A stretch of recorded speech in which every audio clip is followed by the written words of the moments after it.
Hello, welcome to the channel. This video is talking about relative clauses. Let's get started. Last time we talked about defining relative clauses and non-defining relative clauses. This time we talk about what situations we could use without relative pronouns and what situation we could not live it without. Let's take a look at the following examples.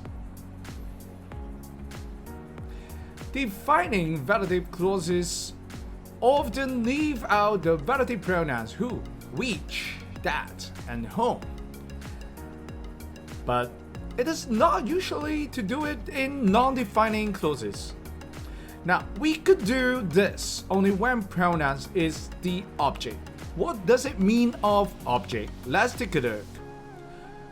He's the boy who I am doing the project with. We can change it to he's the boy I'm doing the project with. We can leave the relative pronouns who, because the word who is referring to the object I am doing the project with. With what? The boy. The boy is the object. So only when the relative pronouns who is referring to an object, we can leave it and make the sentence become he's the boy I'm doing the project with. Another example, I've got a dictionary that you can borrow. You can borrow what? You can borrow a dictionary. A dictionary is an object, and it is also the word that the relative pronouns refer to. If the pronouns or a noun after a relative pronouns, then the object we can leave it without. However, it is not possible if it is a subject. Let's take a look. What's the meaning? He's got a dictionary which is quite old. So here, which is quite old. The dictionary is quite old. The word which, the relative pronoun, is referred to the subject. The dictionary is quite old, so it is impossible for us to leave these away. The relative pronouns, which is the subject, the dictionary, we can't leave it out.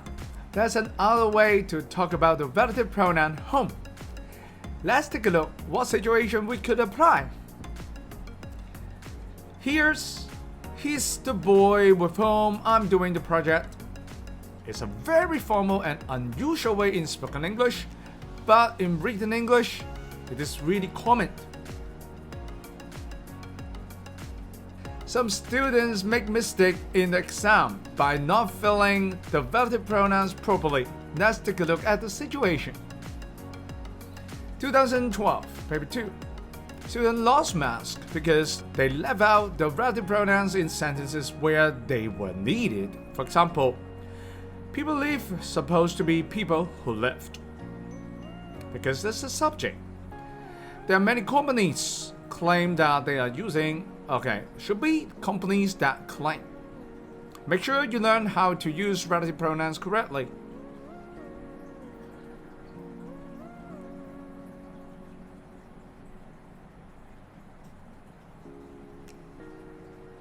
There is some situation we could take away the relative pronouns. Let's take a look. We sometimes make a relative clause even shorter by leaving out the verb be as well as the relative pronouns. When you see the verb to be as well as the relative pronouns, like this. Example, the marathon starts on Naval Road, which is one of the busiest streets in Hong Kong. Become the marathon start on Naval Road, one of the busiest streets in Hong Kong. And the other example, she likes books and films that are set in space. She likes books and films set in space. That is some other situation. We can change a relative clauses into participial phases. Let's take a look what situation we can do that.